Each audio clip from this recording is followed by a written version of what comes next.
বেরিয়ে এসে এটা বলছেন যে আশঙ্কা প্রকাশ করছেন যে বিজেপি সরকার প্রেসিডেন্সিয়াল ফর্ম অফ গভর্নমেন্ট ধাঁচে সরকার তৈরি করতে চাইছে। শক্তিশালী কেন্দ্র তো আমরা চাই, কিন্তু যুক্তরাষ্ট্রীয় ব্যবস্থাকে আরো শক্তিশালী করে চাই, আরো সমন্বয়মুখী করে চাই। ভারতবর্ষে এক দেশ এক নির্বাচন, এটা শুধু বিজেপির বক্তব্য নয়, বহু মানুষ এটা চান। সেটা নিয়ে একটা ঐক্যমত্য তৈরি করা হয়, তার জন্য মিটিং ডাকা হয়েছে, বহু মানুষ মতামত নেওয়া হয়েছে। তার মধ্যে বিচারপতিরা আছেন, রাষ্ট্রবিজ্ঞানীরা আছেন, বিভিন্ন বিষয়ের অধ্যাপকরা আছেন, অর্থনীতিবিদ আছেন, আমলারা আছেন, পুলিশ আছে, সকলের থেকে মতামত নেওয়া হচ্ছে। রাজ্য সরকারদের থেকেও, রাজনৈতিক দলের থেকেও মত নেওয়া হচ্ছে। তো কোনো গুরুত্বপূর্ণ বিষয় তো তৃণমূল সাধারণত পার্টিসিপেটই করে না।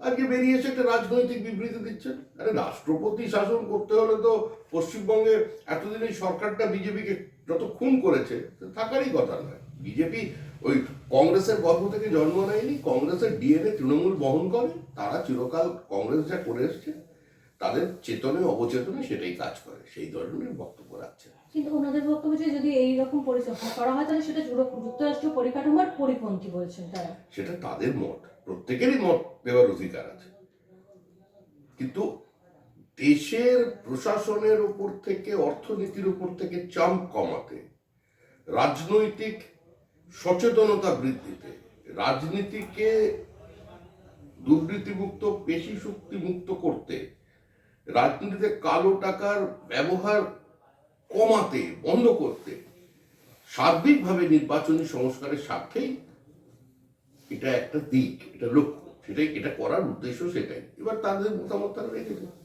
কামাল হোসেন সকালবেলায় তৃণমূল ছেড়ে বেরিয়ে গেলেন এবং বিকেলবেলায় এসে বললেন আমি তৃণমূলেই আছি। এটাই তো তৃণমূল, এটাই তৃণমূল। তৃণমূলের পরিবারের যখন কেউ খুন হয়, তখন পরিবারের লোকজনের প্রাথমিক প্রতিক্রিয়া থাকে সিবিআই তদন্ত চাই, পুলিশ সিআইডির উপরে ভরসা নেই। আর পরের দিন সকালবেলা সেই লোকই আবার থানায় নিয়ে গিয়ে যায় তৃণমূল, গিয়ে বলে দিদির ওপরে আমাদের সম্পূর্ণ আস্থা, সিআইডি তদন্ত করবে, আর তারপরে সেই লোককে একটা পঞ্চায়েতে কিংবা বিধানসভায় কাউন্সিলরের টিকিট দেওয়া। এভাবেই তো চলে। এ বলে ফেলেছে সত্যি কথাটা, তারপরে তৃণমূল এসে একটু আদর করে দিয়েছে, এখন সকালবেলা ওই জন্য সন্ধ্যাবেলা ঠিক ভাই। চাঁদনী যে সিবিআই তদন্ত, তার গতি এত স্রোতগতিতে চলছে যে বিচারপতি অমৃতা সিনহা তাতে ক্ষোভ প্রকাশ করেছেন যে এত স্রোতগতিতে কেন তদন্ত করছে। মানুষেরও ক্ষোভ আছে, আমাদেরও ক্ষোভ আছে। এই তদন্ত প্রক্রিয়ার উপরে মানুষের আস্থা আছে। মানুষ জানে যদি প্রকৃত সত্যকে উদ্ঘাটন করতে পারে তো এই কেন্দ্রীয় তদন্তকারী সংস্থাই পারবে। আদালতের উপরে মানুষের বিশ্বাস আছে, ভরসা আছে। আদালত বিষয়টা দেখছে আদালতের নজরদারিতে। ইডি একটা স্বতন্ত্র সংস্থা। ইডি সিবিআই এখন ইউপিএ জমানার কেস্ট প্যারেট নয় যে বিজেপি নিয়ন্ত্রিত বা কেন্দ্রীয় সরকার নিয়ন্ত্রিত। তারা তাদের মতো করে কাজ করছে। তাদেরও অনেক প্রতিকূলতার মধ্যে কাজ করতে হচ্ছে। চরম পুলিশি অসহযোগিতা, বিভিন্ন সময় সাক্ষীদের হস্টাইল করে দেওয়া, ভীতি প্রদর্শন করা, ইডির উপরে আক্রমণ হচ্ছে।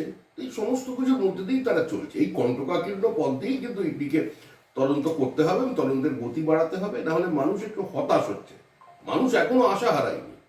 আমরাও আশাবাদী যে এরাই প্রকৃত সত্য নিয়ে আসবে সামনে, প্রকৃত অপরাধীদের ধরবে, এবং চোর পুলিশ খেলা অনেকদিন হয়েছে, এবার বন্ধ করতে হবে।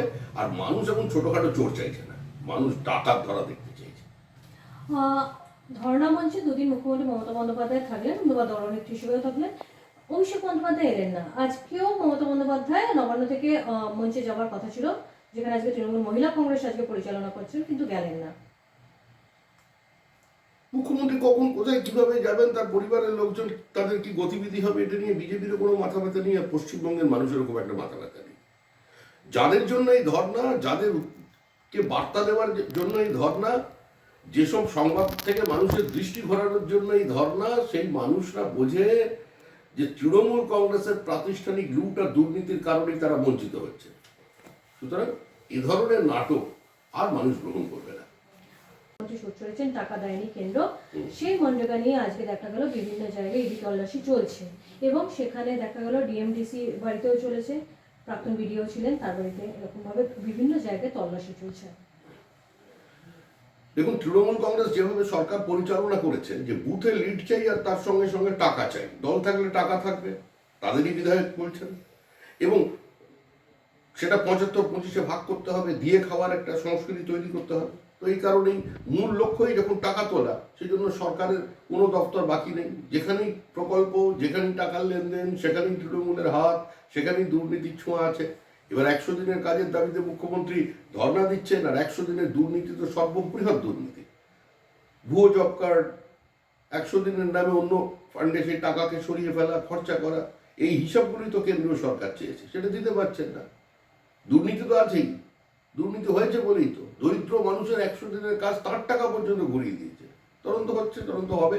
তবে আজ কিন্তু আধিকারিকদের বাড়িতে গেছে, তারা কার বাড়ি যেতে যাবেন সেটা আমাদের বলার কিছু নেই, কিন্তু এটা ভালো, শুভ দিক, একটা সদর্থক দিক।